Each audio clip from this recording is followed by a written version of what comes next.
Good afternoon, everyone. Thanks for coming over.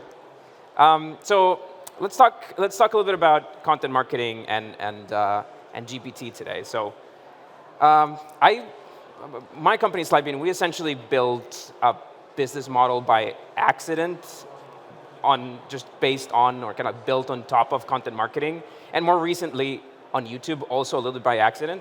But I guess I've become a content marketer by accident. So I have some thoughts on what GPT and TikTok are doing to the ecosystem and how, when you're selling B2B, how to adjust to this new trend. So I guess the first question we want to ask ourselves is, well, why do we do content marketing? Where does that fit in in different marketing channels? I'm a big fan of this book, Traction by Gabriel Weinberg. Gabriel is one of the founders of DuckDuckGo and a bunch of other stuff, but in this book he sort of theorized that there are 19 growth channels, and I've been living by this mantra for the longest time. Again, I read this a while ago, and I don't want to break his thing, but this is kind of like how he presented it back then. There are 19 growth channels, and you can classify all growth into those 19. And yeah, the exercise that the book proposes is, hey, you want to consider all of these channels, kind of do this exercise, this targeting exercise, to come up with channels that you might have overlooked because they're not digital channels, at least in my era of digital marketing. And I think the exercise worked pretty well. But we've sort of started to adapt this to how we do marketing in B2B. And I have these two broad categories, right? So first, we consider this direct response marketing. So these are marketing campaigns where we can very accurately and very directly measure a cash investment versus a cash return, right? So we want to, as B2B, we want to live on direct response. Like we want to own these campaigns. We want to track them. These are our unit economics. This is stuff we put on our pitch decks. And I think that more or less those categories sort of fall into what we would say direct response. Those ad categories. And then we have brand awareness, right? And as marketers, or at least as growth marketers, we struggle with brand awareness a little bit because we can never measure it. What is the value of brand awareness? How much is the ROI of brand awareness? How do we convince anybody to spend money on brand awareness? And at least the way we rationalized it is, hey, we need to spend a little bit of money in brand awareness. We know we can't measure it, so it shouldn't be our main core focus in the company. But yeah, we're willing to do this thing because it has brand awareness, and we're okay not tracking it. And yeah, I like to think that it's like a 20-80 split. 80% of your time, effort, marketing time on direct response campaigns, stuff that you can measure and grow, and then 20% of your budget time on brand awareness, at least for B2B. There's an intangible value of that brand awareness. But where does content marketing fit in here? It's on both of these. And more importantly, in this day and age, content marketing is all of these things, right? It's a little bit of, why do we do content marketing? Well, it's a little bit of viral marketing. It's a little bit of why I'm here, content marketing. Targeting blogs or community building, that's part of what we do it. And I think that kind of adding to Gabriel's point, video today, is it like the 20th marketing channel? Is that a new channel today? Do we consider it separate? It is part of content marketing. So how does that all fit? So I think that many of these examples sort of fall within a middle of these two, right? This stuff sort of is mostly because of the brand awareness, even though we may be able to track some conversions from it. This stuff like SEO is mostly on the direct response side, and all of these sort of fall into content marketing. So we do content marketing for both of those reasons. So I told you, we built a business on SEO.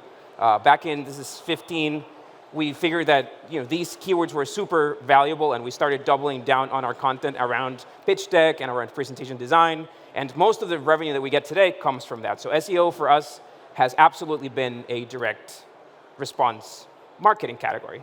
And we love SEO, but SEO is on a weird transformation these days. The way we did SEO through our growth was something like this.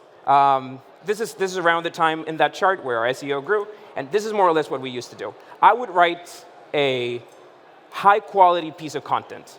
This is an article that would take me a day, maybe 8 to 10 hours to write, big research, long form, 2,000 words. unique insights and unique stuff that, that I had learned as a founder, so stuff that you couldn't necessarily find anywhere. Great article. And then we would hire ghostwriters to make like 10 different versions of that article, focusing on different related or long-form keywords.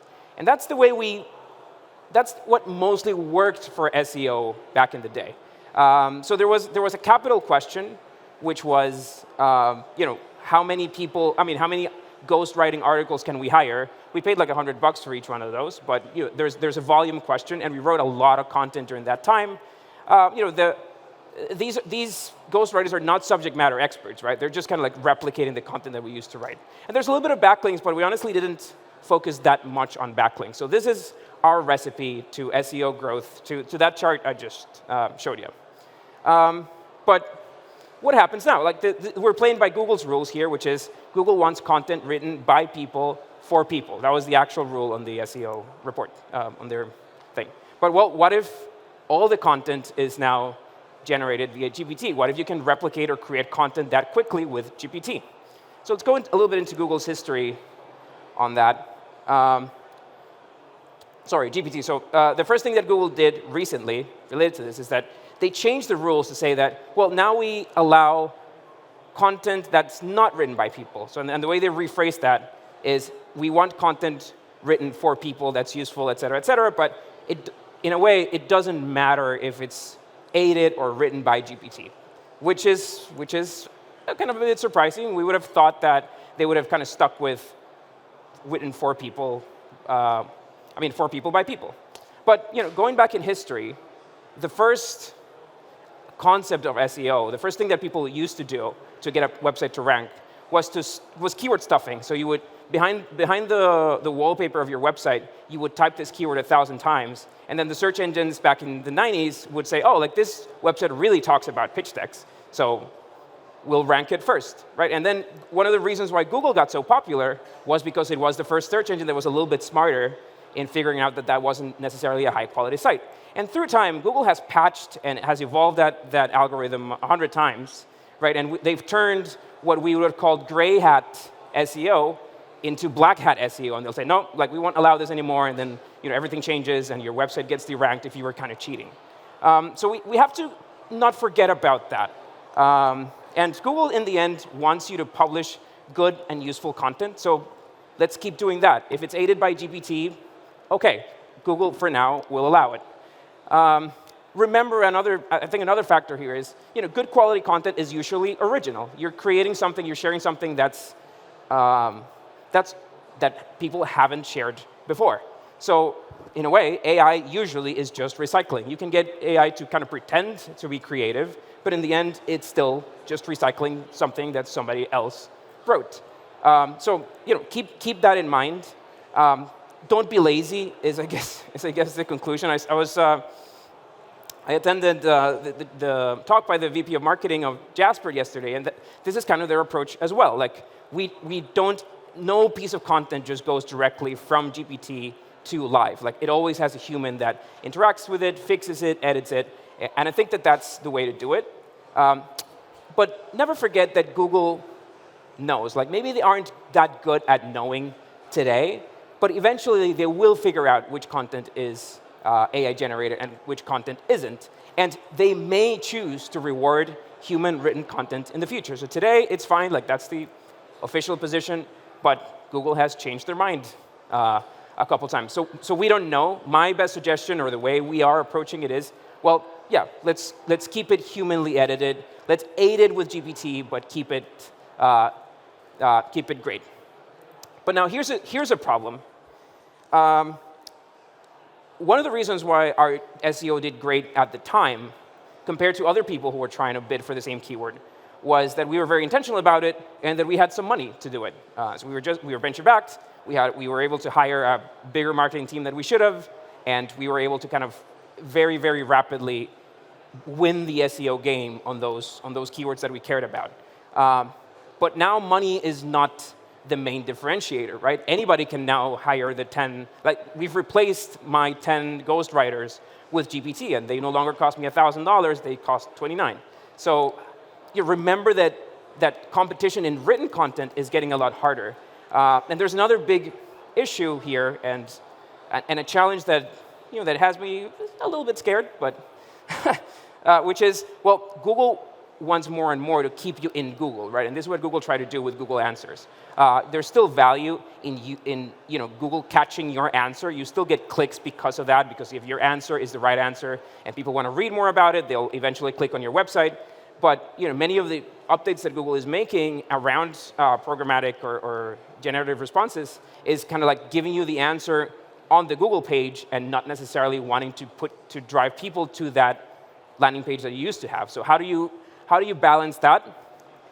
We don't know, but it's a little bit scary, especially for a company like ours, where so much of our revenue and so much of our conversions come from SEO. And I guess another thing in this day and age, and I see an audience that is sort of my age, mostly my age or older, but what about these younger generations? Younger generations are less inclined to reading, and they've sort of transformed a little bit into video content. So let's talk a little bit about video content. This is kind of like the, I'm sorry, a note. So we got into video content a little bit by accident. We figured that we would take these articles that I was writing and then shoot a video around them, and we did. And that didn't work so well, but eventually, after some iterations, we figured it out, and we started a YouTube channel. So now we're closing on 500,000 subscribers, and it's become a bit of a reference, maybe one of the reasons why you guys are here. Because we started creating all this content around startups, around how to raise money, and eventually kind of expanded that into our company forensic series, and a lot of content around how to run a startup. So what have we learned from this exercise on YouTube?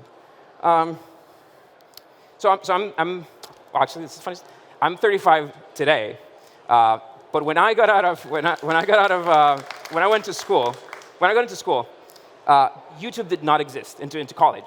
YouTube didn't exist, so I studied filmmaking, and YouTube was nothing that people would talk about. It was not a thing. Like if you made a short video or whatever, you could. Maybe YouTube existed, but I know it didn't have monetization back then. But anyway, people publishing content on YouTube back then were the first influencers, and there was no respect for them, right? It was just, there's some guy who's just putting content on YouTube. We don't really care about it, which is kind of like the Instagram people today, for most of the Instagram influencers, right? We don't have a lot of respect, at least our generation, for the Instagram influencer, because they're not necessarily creating anything that's too valuable. Okay. Then came podcasts, right? So podcasts we respect a little bit more. There are some really good insights on podcasts. Some respectable people have started publishing podcast content. So we'll listen to podcasts, and that's valuable. And then came TikTok, right? We also not necessarily respect a lot of people on TikTok. Like I've become a fan of some TikTok people, but not because because I love comedy, for example. I can't tell a joke in life, but like I appreciate when sort of TikTok gave a platform for people who are funny to create content that's really interesting. So I respect them for that, but you don't necessarily trust the news that you get over TikTok, or you always look at that with kind of like a grain of salt. So notice what has happened through this journey, right? Like YouTube, since it was here earlier, and producing content on YouTube is more expensive and harder, and you sort of have to follow certain format guidelines and kind of play around the YouTube algorithm. Like YouTube has become more respectable than all of these others, and it's been pushed to the right. While TV content, as TV, I don't even have cable TV. My daughter grew up without cable, so like there's no connection with TV.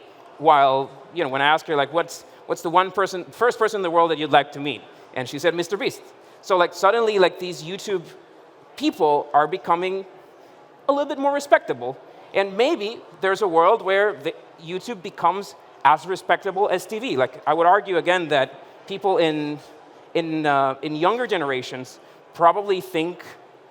The shift might have happened already, right? Like, we maybe have film and Netflix kind of like still on the other side of the scale, but television, like live television, it's not, I think it's comparable to the value and the credibility that YouTube has today. So what does that help, or what does it do for us, right? For B2B marketing and for selling. So, well, YouTube has this incredible value that it has a moat. Like, it's really hard. It took us about 2 years of really bad videos, and if you go to our channel and scroll all the way down, you'll find those bad videos still. We haven't removed them, but YouTube has a bit of a moat. You have to figure stuff out. And there are a lot of variables that you can't necessarily control, like people liking the host or not, or people liking their cadence, or people being bothered by their accent. Like, that stuff happens, and the only way to find out is to test and to just read a lot of the hate comments that you'll get. YouTube is expensive, so not all companies can get into YouTube really quickly. There's a production cost, especially if you're not doing that in-house, which I would avoid in general. Like, one of the reasons why YouTube ended up being a channel for us was because, a little bit by coincidence, we were able to do all of this stuff in-house without having to hire a production team. But if we had paid $5,000 per video to get it produced, we would have stopped that experiment long before it yielded any results.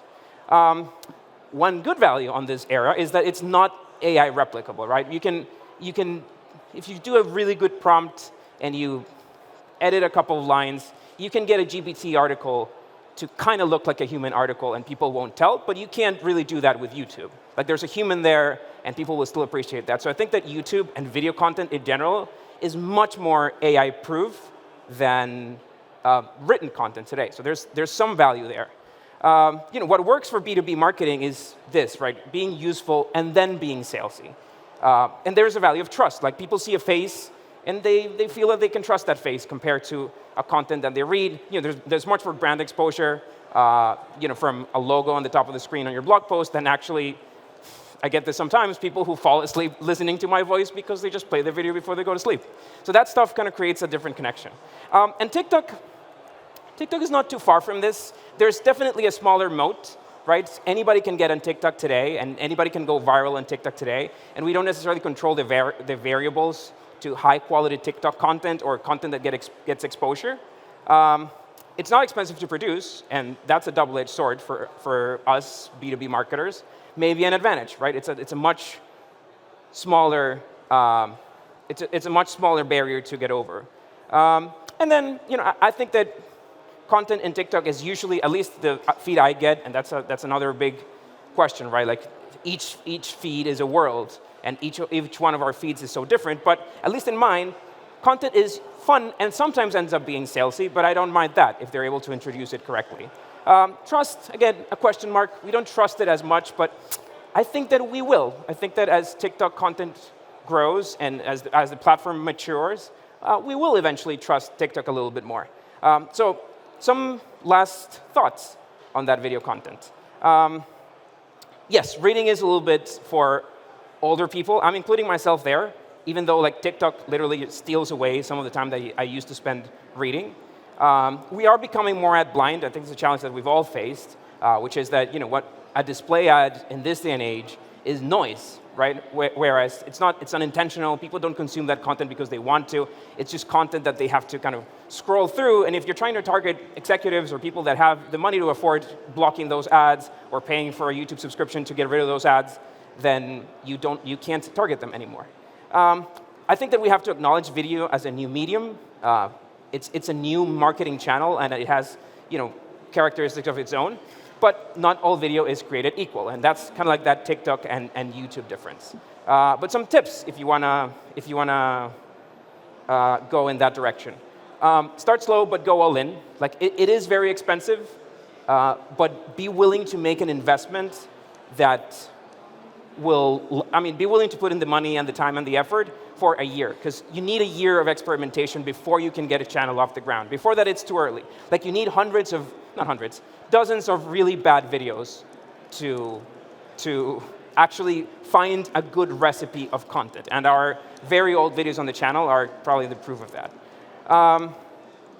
Remember, you have to be useful first and salesy later. I think that with larger companies, they struggle a little bit to kind of like resist the urge to put the brand front and center and to be very aggressive about that brand. But if people connect with the host or people connect with the content because it's useful, they will eventually see the brand and they will eventually respect the brand. And this is literally what we've done for a living. Now we've started new kind of satellite businesses in our own company like financial modeling, simply because we made a video about it that people really enjoyed, and we sort of discovered a business opportunity. So there's that intangible value. Unique wins, and as an advantage to GPT, GPT is exactly the opposite of unique. So I think video is much more protected from AI-generated content today than anything else. And then last but not least, being useful, then salesy, you should subscribe to our channel. Thanks a lot.